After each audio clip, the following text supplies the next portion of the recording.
Wokovu una gharama. Wokovu una gharama.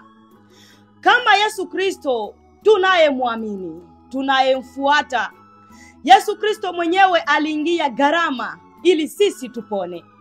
Yesu Kristo alikubali kutukanwa na kudharauliwa ili wewe na mimi tupate kupona.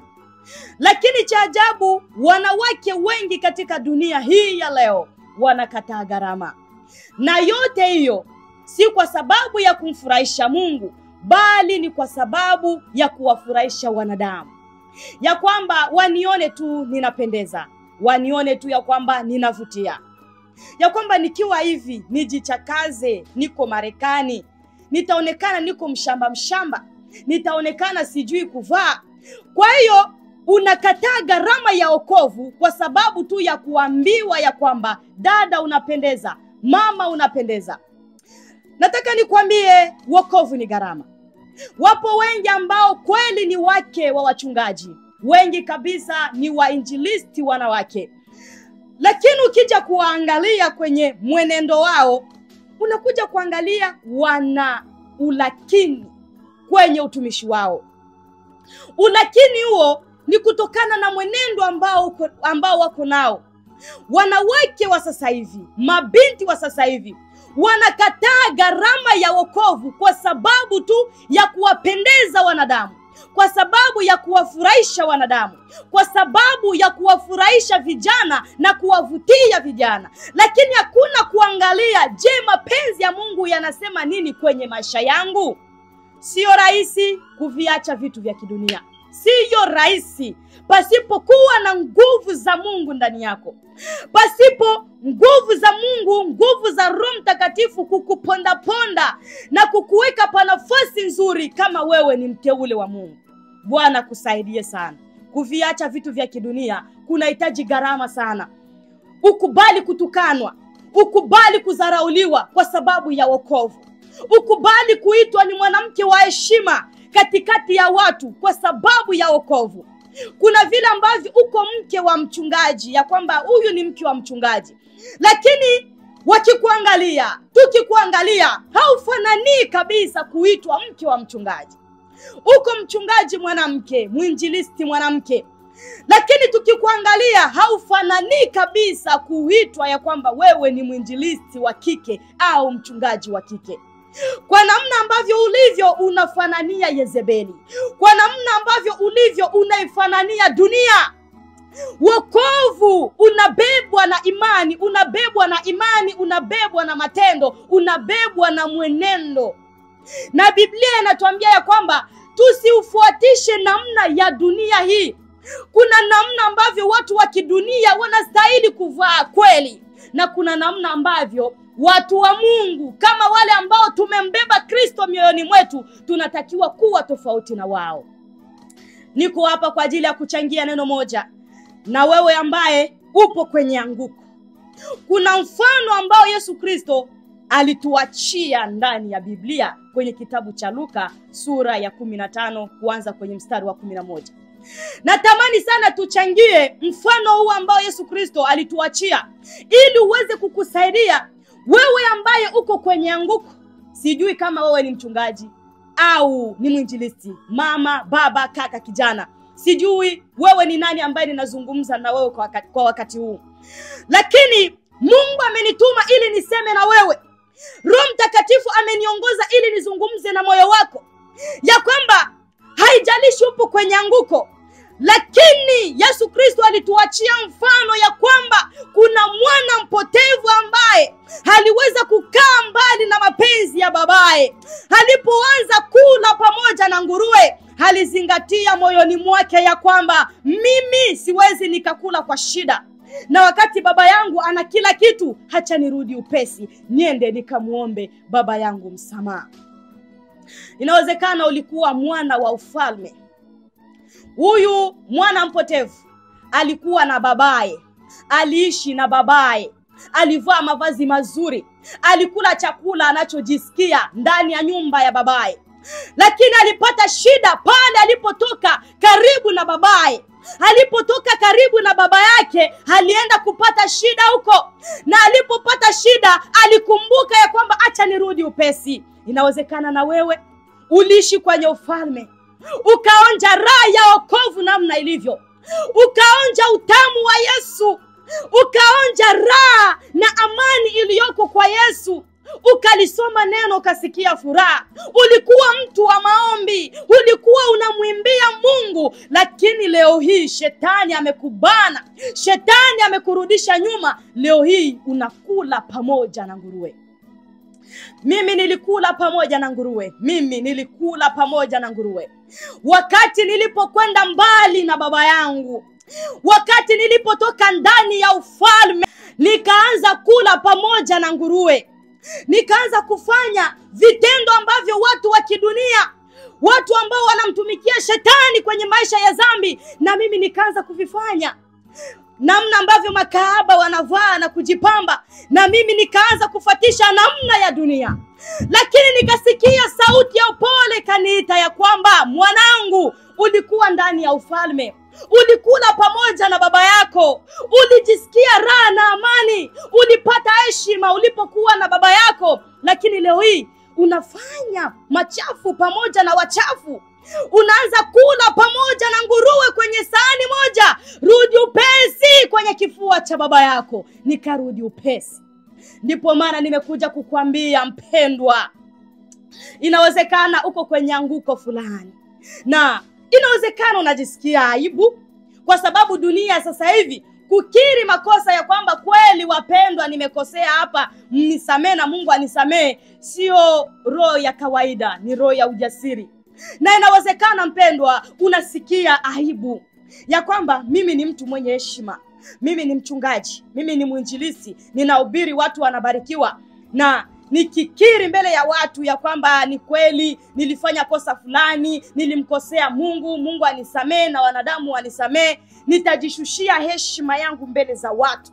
Watu watanidharau. Mimi ni mtu mwenye hadhi yangu Bwana.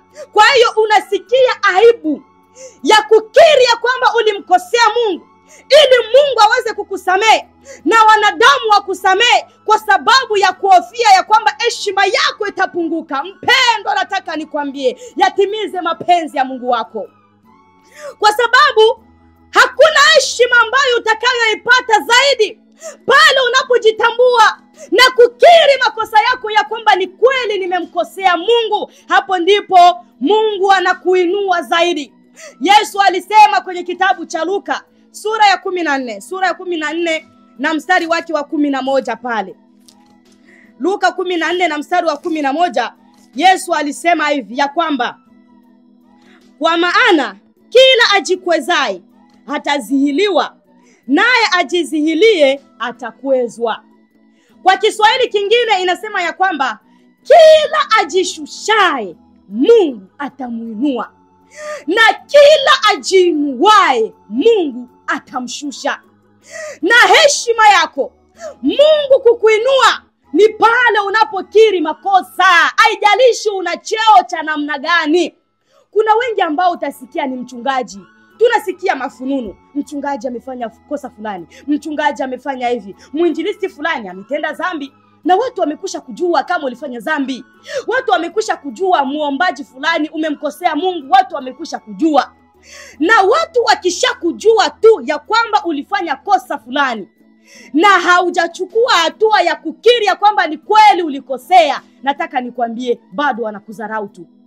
Hata kabla hujasema chochote mbele yao ya kwamba ni kweli ninakiri nilimkosea Mungu, lakini kile kitendo tu cha wao kujua ya kwamba mtumishi fulani amefanya dhambi fulani, moja kwa moja kinakushushia heshima. Hata ujipatia ujasiri ya kwamba nitahubiri tu, unahubiri watu wanabarikiwa, watu wanapiga makofi ya amina. Ninakwambia ya kwamba kuna wengine ambao waliniambiaga mimi, Luize, kuna wahubiri ambao tunapendaga maneno yao tu, lakini wao wenyewe hatuwapendagi. Ni kwa sababu gani? Mchungaji, una unakini kwenye maisha yako. mwinjilisti, muombaji, una ulakini kwenye huduma yako. Na ndipo maana nimekuambia ya kwamba haijalishi watu wanakupigia makofi, wanafurahishwa tu na maneno unayoyasema, lakini wewe mwenyewe hawafurahishi na wewe. Ni kwa sababu kwa ile kosa ambayo ulitenda inakushushia heshima, na kitu cha kukurudishia heshima ni wewe kujitambua na kujishusha ya kwamba ni kweli wapendwa, niliweza kumkosea Mungu na Mungu anisamee, na nyinyi pia mnisamee. Heshima yako inapanda zaidi. Tutasoma kwenye kitabu cha Luka habari za mwana mpotevu. Inawezekana na wewe mwanamke mwenzangu unasikia aibu. Si mwanamke tu, uko mtumishi, unasikia aibu ya kwamba nikikiri ya kwamba zamani walinijua, nilikuwa ninajifanya muombaji, nilikuwa ninajifanya mhubiri, baadaye wakaniona ninaanguka. Sasa leo hii nikisimama niende kutengeneza, niwaambie watu mnisamee, ninarudia, nani atakaye niamini? Nani atakaye nikubali? Nitasemwa tu vibaya ya kwamba huyu naye alijifanya kwanza afanye dhambi kisha akuye tubu. Hisi ni maigizo tu hii. Hakuna tuletea mzaa. Kwa hiyo sitatubu, sitaungama, acha nibakie tu hivi tu kwenye maisha yangu. Kila mtu na maisha yake, sitatubu. Kwa hiyo unashindwa kumrudia Mungu wako. Unashindwa kukiri makosa na kumrudia. Urudie kwenye wito wako wa kwanza, kwa sababu ya kuogopa wanadamu ya kwamba watakusema unajifanya kufanya dhambi, tena unajifanya kuja kutubu. Kwa sababu hiyo, nani ambaye anajua ya kwamba ulijifanya kutenda dhambi? Ni nani? Moyo wako peke yako ni shahidi ya kwamba kwa dhambi niliyoitenda mpaka ikaniangusha, sikufanya makusudi. Fahamu ya kwamba mbinu za shetani ni nyingi sana kuwateka watumishi wa Mungu.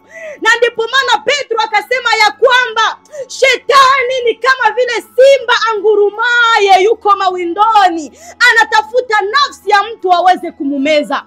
Na wakati alipokumeza mpendwa, usifikiri ya kwamba ulikusudia. Hapana, peke yako ndani ya nafsi yako unajifahamu ya kwamba mimi sikukusudia kufanya dhambi hii.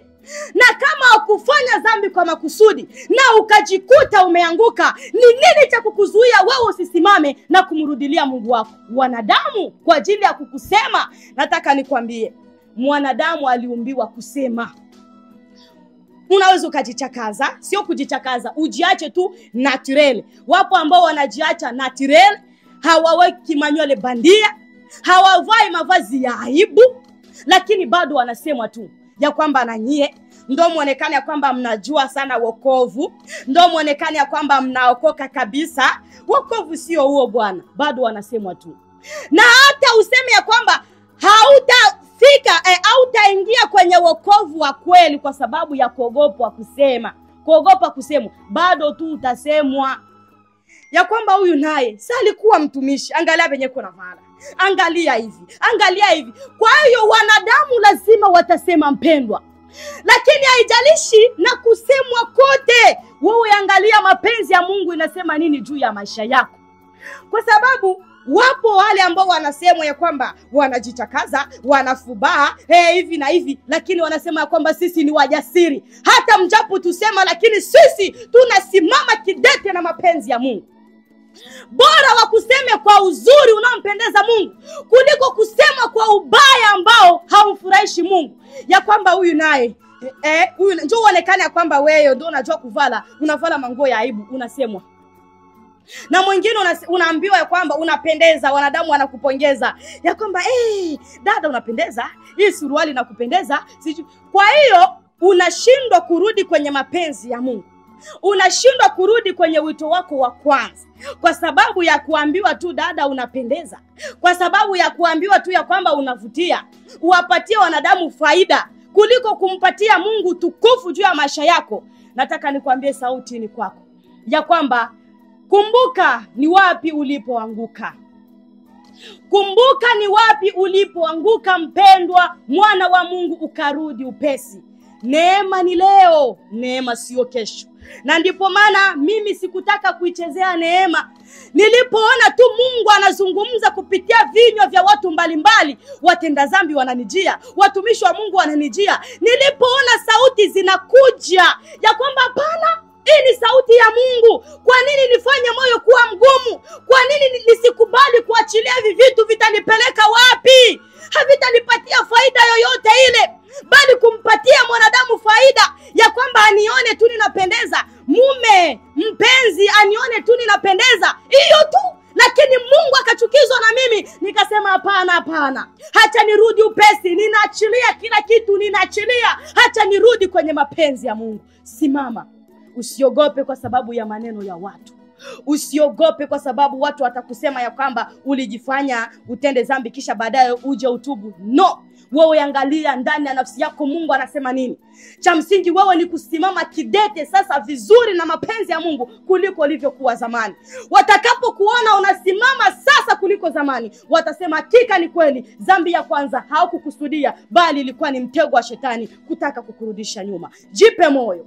Tusome kwenye kitabu cha Luka sura ya 15, tunaanza kwenye mstari wa 11. Inasema hivi: akasema, mtu mmoja alikuwa na wana wawili. Yule mdogo akamwambia babaye, baba, nipe sehemu ya mali inayoniangukia. Akawagawia vitu vyake. Hata baada ya siku si nyingi, yule mdogo akakusanya vyote, akasafiri kwenda nchi ya mbali. Akatapanya mali zake huko kwa maisha ya uasherati. Alipokuwa amekwisha tumia vyote, njaa kuu iliingia nchi ile. Yeye naye akaanza kuhitaji. Akaenda akashikamana na mwenyeji mmoja wa nchi ile, naye alimpeleka shambani kwake kulisha nguruwe. Akawa akitamani kujishibisha kwa maganda waliokula nguruwe, wala hapana mtu aliyempa kitu. Alipozingatia moyoni mwake, alisema, ni watumishi wangapi wa baba yangu wanakula chakula na kusaza, na mimi hapa ninakufa kwa njaa.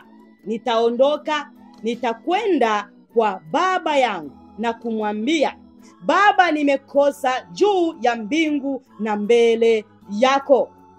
Sistahili kuitwa mwana wako tena. Nifanye kama mmoja wa watumishi wako. Bwana Yesu asifiwe sana.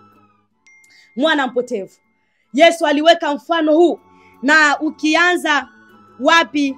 Hapo juu kwenye mstari wa 3 utapata habari za mfano wa nini? Wa kondoo, kama sijakosea. Ndiyo, kondoo aliyepotea. Ya kwamba hapo juu alikuwa anatoa mfano wa kondoo 100. Alipotea tu huyu mmoja, lakini aliwaacha wale 99 waliokuwa salama. Mchungaji akatoka kwenda kumtafuta kondoo huyu mmoja tu. Alafu baada ya hapo akashuka akasema habari za mwana mpotevu. Yaani hapo kuna mchungaji aliyetoka kwenda kumtafuta kondoo aliyekuwa amepotea, na pia kuna kondoo mwenyewe aliyejitambua ya kwamba nimemkosea baba yangu, nimetoka kwenye zizi la baba yangu, la mchungaji wangu. Akakubali kurudi upesi kwa baba yake, akakubali kurudi upesi wapi? Kwenye zizi la baba yake. Bwana Yesu asifiwe sana. Sasa inawezekana Mungu anakuita kwa sauti mbalimbali, ya kwamba Mungu akaweka mfano wa nini? Wa mchungaji na kondoo. Yesu mwenyewe ndiye nani? Ndiye mchungaji anayetafuta kondoo ambaye amepotea. Inawezekana wewe unanisikiliza ni kondoo mojawapo ambaye umetoka katika zizi la Bwana, na leo hii Yesu anakuita kupitia neno lake, kupitia sauti hii ya kwamba rudi kwenye zizi la Bwana. Mwana mpotevu alijitambua. Jitambue. Mwana mpotevu akasema, akazingatia moyoni mwake ya kwamba mimi mbona ninakula kwa shida? Mbona ninaanza kula pamoja na nguruwe? Kwa nini mpendwa? Uliishi kwenye ufalme, ulikuwa kwenye zizi zizi la Bwana, ukaujua uzuri wa Yesu namna ulivyo, uliyaona mateso ya Yesu na ukasikia huruma ya msalaba, ukaubeba moyoni mwako. Lakini leo hii unatoka nje ya ufalme, unaenda mbali na mchungaji wako, unaenda mbali na nini? Na zizi la Bwana. Rudi upesi kwenye zizi, rudi upesi kwa baba yako, rudi upesi ukamwambie, Baba, nimekiri, naomba unisamee. Bwana Yesu akusaidie sana. Huyu mwana mpotevu alikiri, akasema sistahili. Na inawezekana ndivyo ulivyo, ukajiona ya kwamba wewe ni dhaifu, ya kwamba mimi sistahili kabisa, sistahili. Mwana mpotevu, ile kusema sistahili ni alama ya kunyenyekea, ni alama ya kukiri, ni alama ya kujutia ya kwamba hivi nikirudi tena kwa baba yangu, hata kama hata niweka kwenye sehemu ya umwana, basi niwe tu atamfanya kazi, kwa sababu nikiwa tu atamfanya kazi pale karibu nitakula vizuri, nitavaa vizuri, kwa sababu watumishi wengi wa baba yangu wanakula vizuri, acha nirudi upesi. Lakini aliporudi huyu mwana mpotevu, kile kitendo cha kujitambua, mwana mpotevu alitunukiwa, mwana mpotevu alipokelewa kwa furaha na babaye. Kwenye mstari wa 22 inasema hivi: lakini baba aliwaambia watumwa wake, lileteni upesi vazi lililo bora, mkamvike, mumtie na pete kidoleni na viatu miguuni. Mleteni ndama aliyenona, mkamchinje, nasi tule na kufurahi. Bwana Yesu asifiwe sana. Wakati unajitambua, wakati unajishusha ya kwamba ni kweli Mungu, mimi nimekukosea, ni kweli Bwana, mimi nimekwenda mbali na maagizo yako. Wakati unapokiri na kumwambia Mungu akusamee, nataka nikwambie, mbingu zinafurahi kwa ajili yako, mbingu zinashangilia kwa ajili yako, mbingu zinafurahi na kuweka sherehe, vigelegele vinapigwa vya furaha kwa ajili yako wewe mmoja ambaye umetubu na kumrudilia Mungu. Wakati unajiona kwamba nililitukanisha Injili, niliwatukanisha watumishi wa Mungu, hivi kweli mimi tena ninastahili kabisa? Ninastahili tena kuitwa mfuasi wa Yesu? Ninastahili tena kuitwa mwanafunzi wa Yesu kabisa? Ninastahili kabisa? Unajiona mnyonge, unajisikia kama vile haufai kabisa. Lakini kile kitendo cha wewe kukiri tayari, mpendwa, cha kufanya ni wewe simama kwa ujasiri na kuyasimulia matendo makuu ya Mungu ambayo amekutendea. Tayari Bwana amekuvika vazi jeupe, tayari amekufunika na vazi la wokovu, tayari amekuvua yale mavazi ya aibu, tayari amekuvika vazi la heshima. Bwana Yesu akusaidie sana. Mwana mpotevu alipewa pete. Mungu, inawezekana ulivyorudi pete yako iko, lakini hujajitambua. Tayari ulivyokiri na kumwambia Bwana nisamee, tayari Bwana akakupea pete ya kwamba huyu ni mtu muhimu sana. Bwana akakuwekea pete, lakini hautambui kama una pete gani ambayo umeipewa pale ulipokiri dhambi. Bwana kusaidie sana. Na wewe ambaye bado uko kwenye anguko, wewe ndiye ambaye Bwana anakuita sana. Bwana anakuita ili akuvalishe vazi la wokovu. Bwana anakuita ili akupatie tena vazi la heshima. Bwana anakuandalia pete, anatamani akutunukie pete, lakini anajiuliza uko wapi? Mbona vazi lako liko?